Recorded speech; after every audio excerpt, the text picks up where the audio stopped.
السلام عليكم ورحمة الله وبركاته. وعليكم السلام ورحمة الله وبركاته. بسم الله. بسم الله الرحمن الرحيم. مسائل مفرقة في الشفعة. قال: وإن اشترى 5 نفر دارا من رجل فللشفيع يأخذ نصيب أحدهم، وإن اشتراها رجل من 5 نفر أخذها كلها أو تركها.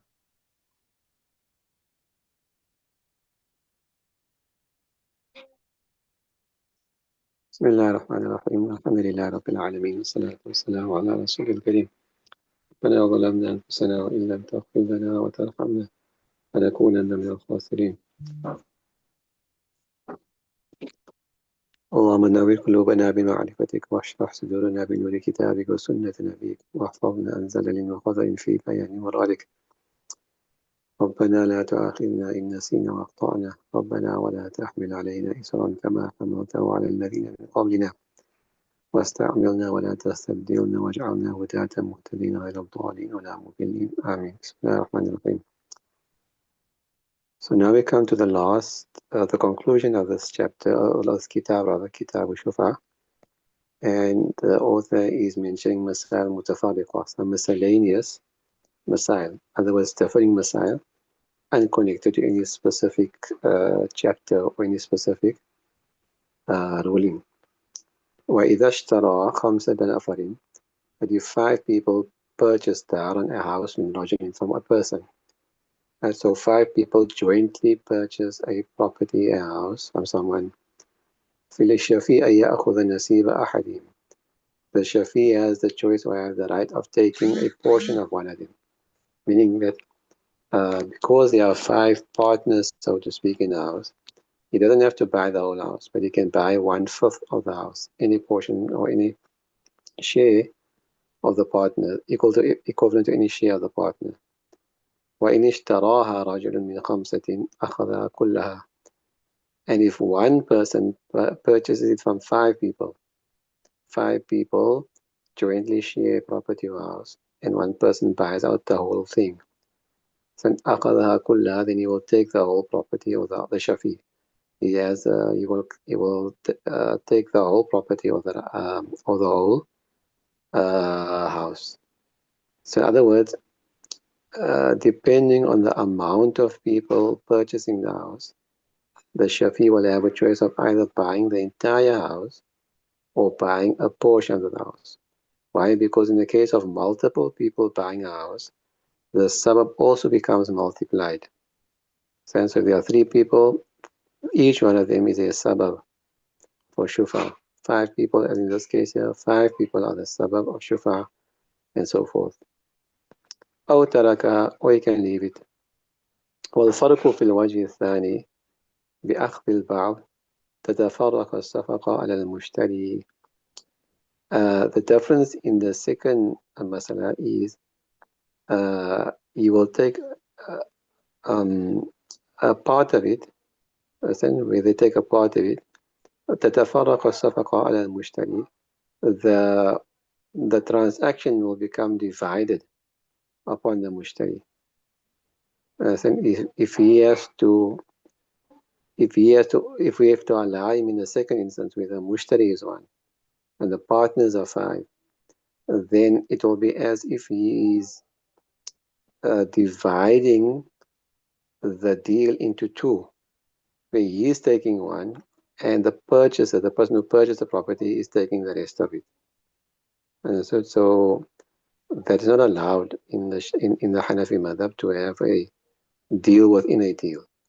This person is purchasing the whole house, so if they take the whole thing, you can't say, no, I just want 1 portion of it, because then you are splitting the mushtari's deal into 2, 1 for yourself and 1 for him.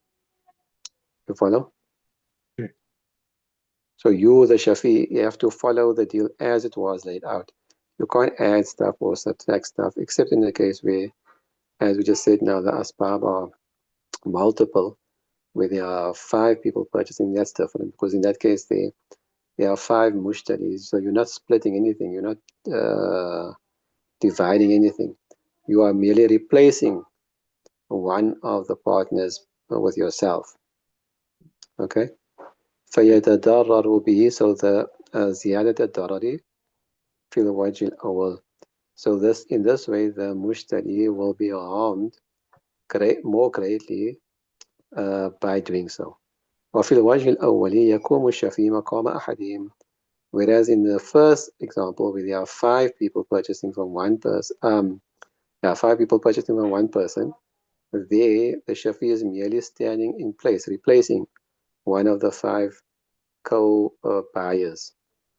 فلا تتفرق صفقة. So there is no, so he's not dividing or multiplying the deals into, or breaking the deal into more than one. ولا فرق في هذا بينما إذا كان قبل القبض أو بعده وهو صحيح.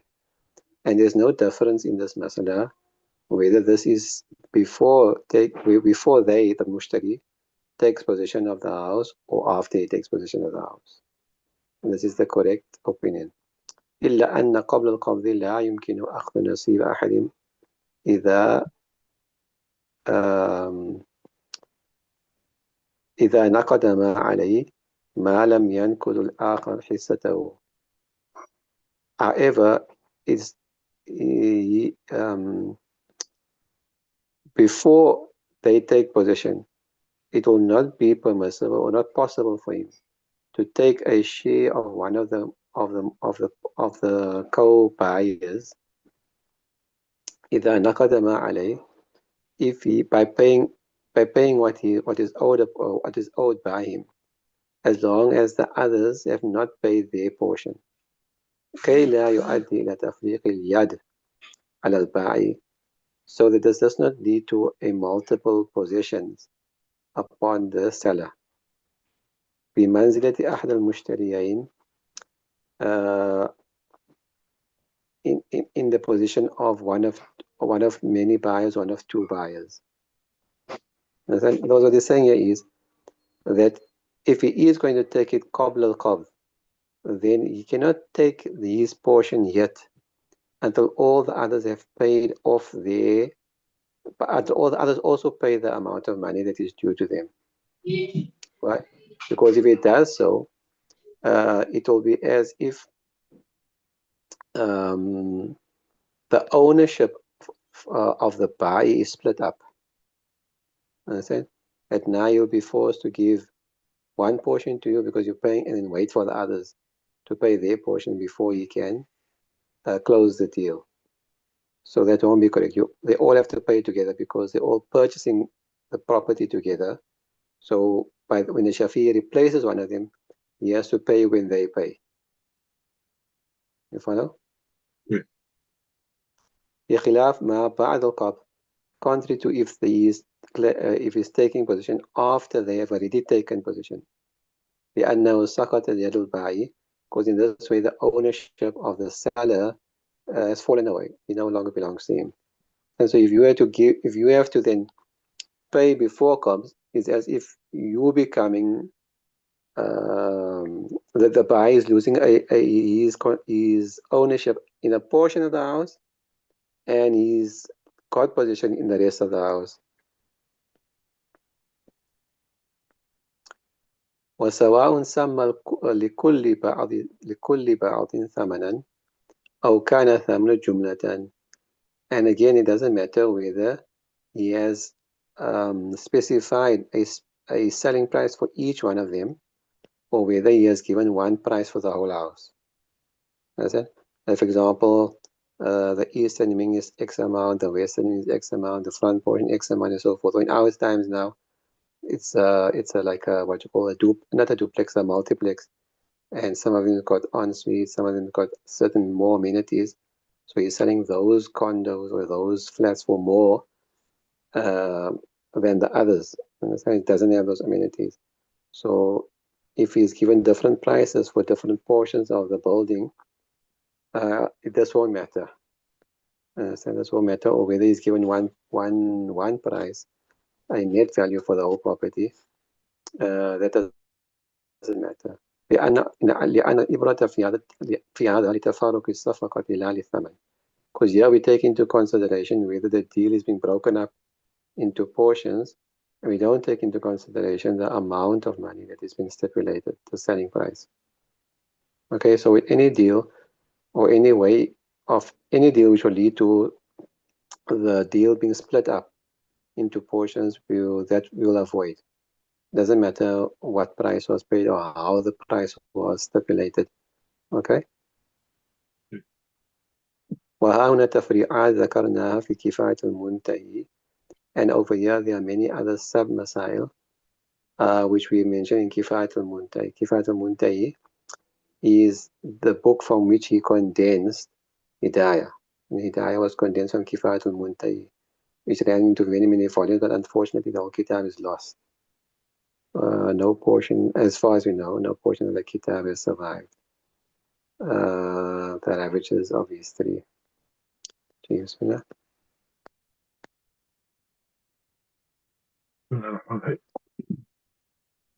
قال ومن اشترى نصف دار غير مقسوم فقاسمه البائع أخذ الشفيع النصف الذي صار للمشتري أو يدعه.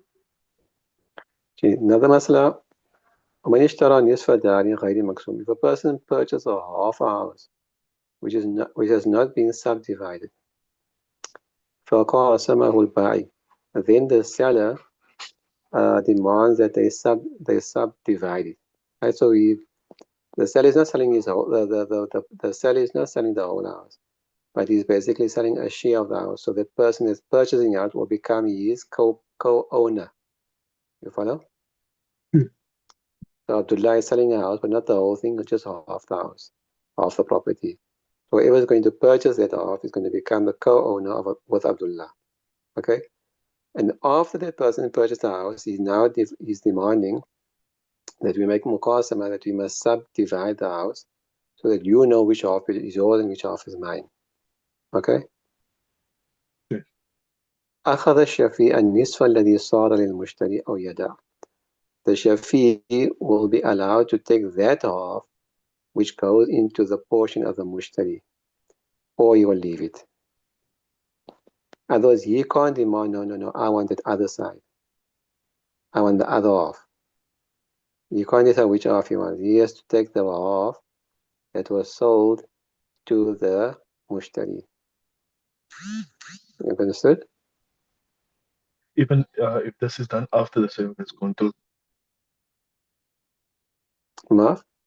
Like when they did the sale, they didn't stipulate it in the contract of the sale. So even if they do it after. Or maybe he didn't, but in this case he has understood that it will be afterwards, right? Because after he's become the owner of the house. Gee. So still to it will be there. Yeah. Sure. لأن القسمة من تمام القرض. Why? Because dividing the property to show which each individual's own a specific portion is from the completion of taking ownership. It completes ownership. لما فيها من تكميل الانتفاع. Why? Because in that is complete benefit. And the person is completing the benefit of the thing which he bought. And he knows exactly which portion of the property is his, so he can take full advantage of that portion, either rent it out or use it in whatever other way he wants to, without having to consult the partner or check with the partner, because that portion belongs solely to him. ولهذا يتم القبض بالقسمة في الهبة. It's for this reason that ownership will be completed via kisma in gifting also. If you have to gift somebody a portion of the house, and you will not become the owner until kisma is done, until the building has been apportioned, that share of the building has been apportioned to the person that you gifted it to. والشفيع لا ينقض القبض. And the shafi, he cannot break ownership. He cannot stop and prevent ownership ownership. وإن كان له نفع فيه. Even though there might be some benefit in it for him. يعود العهدة على البائع.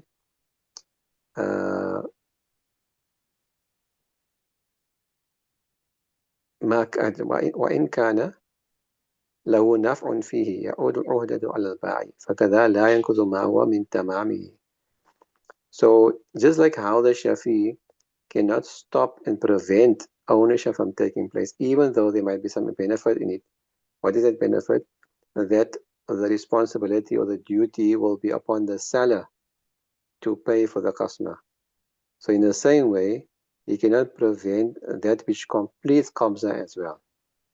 And so you can't step in between and say, no, no, no, before you take ownership, I want to decide which portion I want. I want to redo the customer and I want the other side. You can't do that. Okay, so you can't prevent that from happening. You can only take whatever was given to the mushtari. Okay? بخلاف ما إذا باع أحد الشريكين نصيبه من الدار المشتركة وقاسم المشتري الذي لم يبيع حيث يكون شفين للشفين نقضه لأن العقد ما وقع مع الذي قاسمه. Right, now this one, now, the contrary to the masala that if a person buys the share of one of two partners, right, so two people own a building, right, Abdullah and Ahmad, right? Abdullah is selling his share, Ahmad doesn't want Shufa, the partner. Follow so far? Yeah. Right. So Abdullah sold his share, right, of the share of the co-owned house. وقاسم المشتري الذي لم يبيع. Now the person that bought Abdullah's share, he takes ownership of the house and he's telling Ahmed, I want muqasama. Remember, Abdullah sold him the house, not Ahmed. Abdullah sold him his share and he's out. He's out of the story now, okay? Yeah. Right? Now the mushtari, let's call him Zaid. He tells the other guy, Ahmed, who didn't sell his share, let's do muqasama. Okay?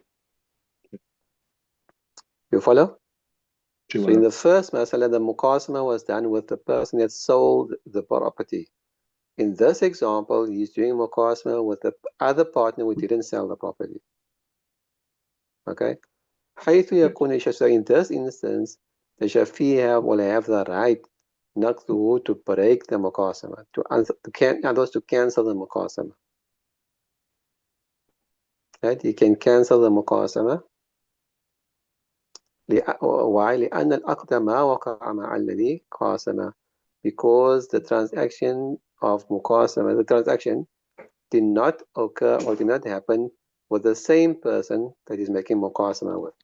So just like how the mushtari will not be allowed to do any kind of tasarruf which you did many times before.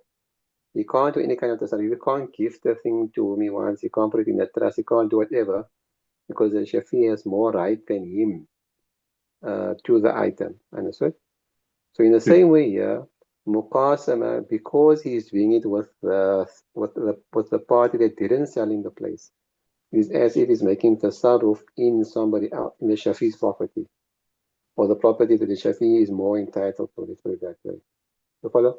So therefore, in this instance, the Shafi can stop him, can cancel the muqasama. Whereas in the first masala, he couldn't cancel the muqasama because that was done with the person, with his co-partner, so to speak, at the time. And at that time, that person that sold in the place had the right to make muqasama. You follow? Sure.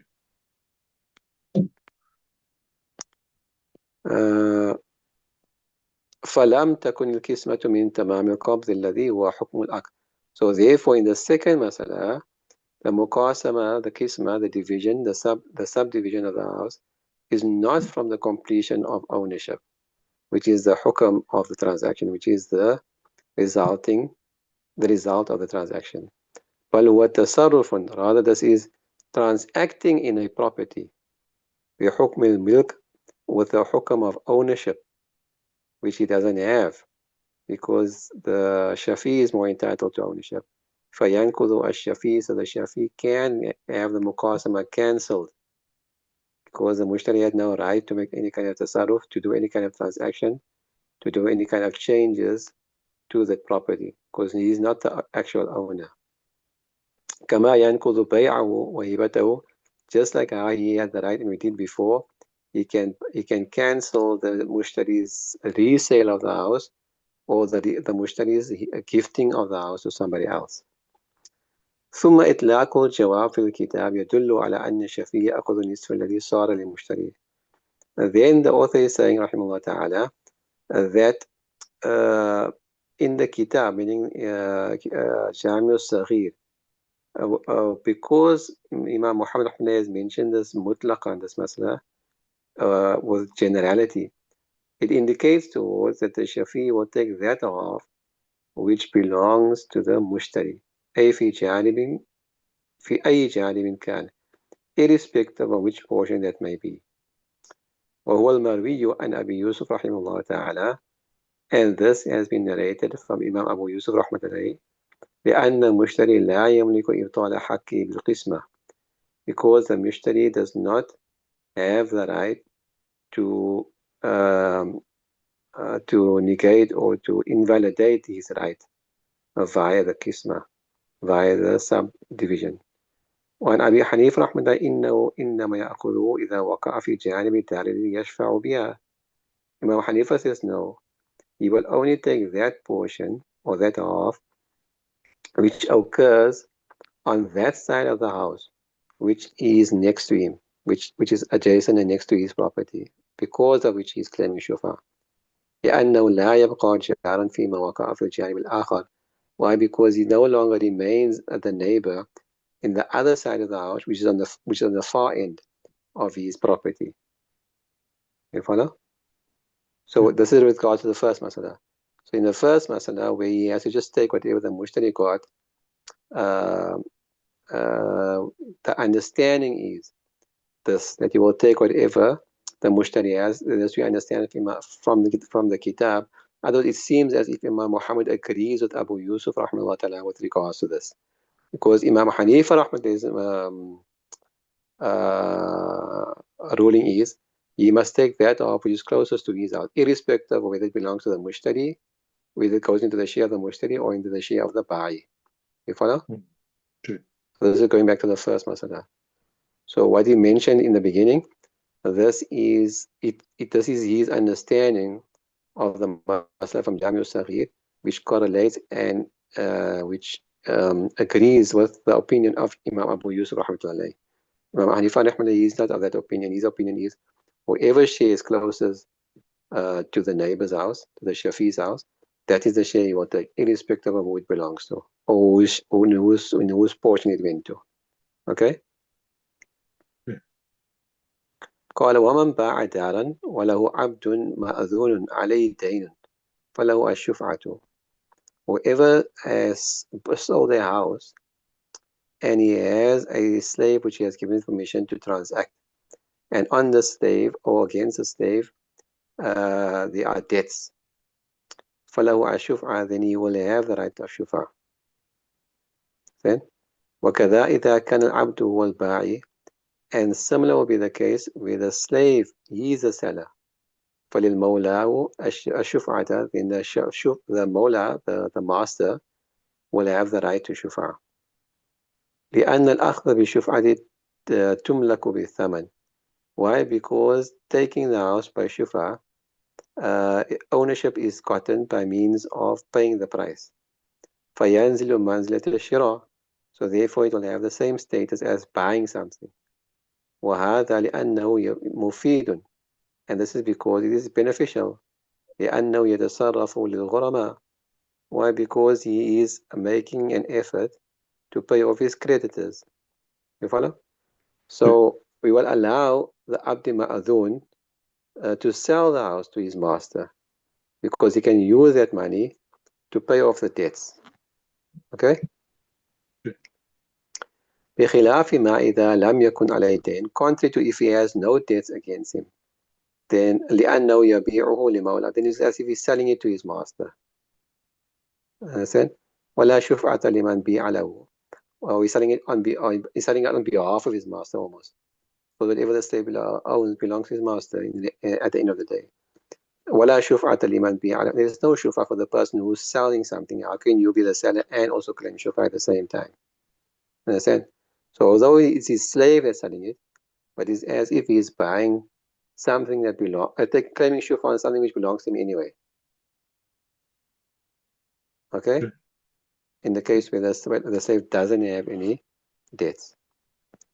قال last مسألة وتسليم الأب والوصي الشفعة على الصغير جائز عند أبي حنيفة وأبي يوسف رحمه الله تعالى. And the giving up or the wavering of the father or the wasi, the what do you call this, the guardian of a child, of a minor, is permissible according to Shaykhain. وقال محمد زفر رحمه الله تعالى وعلى شفعتي إذا بلغ. And Imam Zufar, Imam Muhammad Ahmad, they say no, he has a right to claim shufa when he becomes baligh. That minor, he will have the right to claim shufa when he becomes baligh. قالوا وعلى هذا الخلاف إذا بلغهما شراء دار بجوار دار الصبي فلم يطلب الشفعة. And based upon the same khilaf is that if it has to reach them the sale of a house next to the house of the child, it belongs to the child, meaning the wasi or the father, whoever is the one looking after the child, whether it be the father or whether it be the guardian. If they receive news that the house next to the child, the house which belongs to the child, to the minor, is being sold, and they don't seek shufa, understand? Then again, this will be permissible according to Shaykhain, and according to Muhammad Ahmad, when he becomes baligh, he can claim claim shufa. وعلى هذا الخلاف تسليم الوكيل بطلب الشفعة. And based upon the same masala will be whether wakil does not or waivers طلب الشفعة. Understand? Same thing will apply there as well. وفي رواية الكتاب وكالتي وهو صحيح according to the narration which is narrated in كتاب وكالة, and that is مبسوط, and that is the correct opinion. So, Imam Muhammad Ahmad wa Zufar أنه حق ثابت للصغير. Imam Muhammad and Zufar Ahmad's reasoning is this, that this is an established right of the child. فلا يملكان إبطاله كديته وقوته. So they don't have the right, they don't have the permission, the authority to invalidate that right of his, just like how in the case of diya and qawad. If diya or qawad, blood money, is owing to the child, they can't say no, we give it up, because whatever is beneficial for the child, that is what he's supposed to do. Send the father and the wasi, they're supposed to act in the best interest of the child. So that is in the best interest of the child to do so, to claim shufa. وَلِأَنَّهُ شُرِعَ لِدَفْعِ ضَرَرٍ. And the reason why we have allowed shufa and so forth is to prevent any kind of harm. Or you can say the reason why we have given them authority is so that they can save the child from any kind of harm. فَكَانَ إِبْطَالُ إِضْرَارًا بِهِ. So by them negating the shufa, or by cancelling shufa, not claiming shufa, they're causing harm to the child. It's in the child's best interest to have shufa. وَلَهُمَا, and Shaykhain say أَنَّهُ فِي مَعْنَى تِجَارَةٍ. That no, this is in the meaning of tijara, of a transaction. فَيَمْلِكَانِ تَرْكُهُ. So they have a right not to do the transaction. If they feel that shufa will not benefit the child, they don't have to carry it on, because remember, shufa is what? Mubatul mal bil mal. And the person is paying to get the house in which he's claiming shufa. So if they find that spending the child's money on that property is not going to be a benefit, they can leave the transaction. They don't have to take it. Not every transaction will be beneficial for the child. ألا ترى أن من أوجب بيع النسب صح رده. Don't you see that whoever has instigated a sale for the child, and صح رده من الأب والوصي, the father or the wasi have a right to cancel that sale if they feel it's not in the best interest of the child. وَلِأَنَّهُ دَائِرٌ بَيْنَ النَّفْعِ وَالضَّرَرِ. And any transaction, it's between benefit and harm. So it's between gain and loss.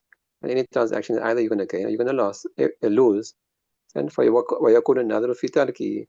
And sometimes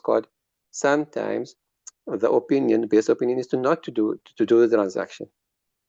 Every transaction will either bring you a gain or it's going to bring you a loss. That's why we're giving them authority so that they can think and sit down and ponder, is it going to be a gain or it's going to be a loss? And if they feel it's going to be a loss, they can leave it. لِيَبْقَى الثَّمَنُ عَلَى مُلْكِهِ. So that the amount, the money, can remain in his position. When he gets baligh, he can use the money instead of spending the money, and it turns out to be a bad deal.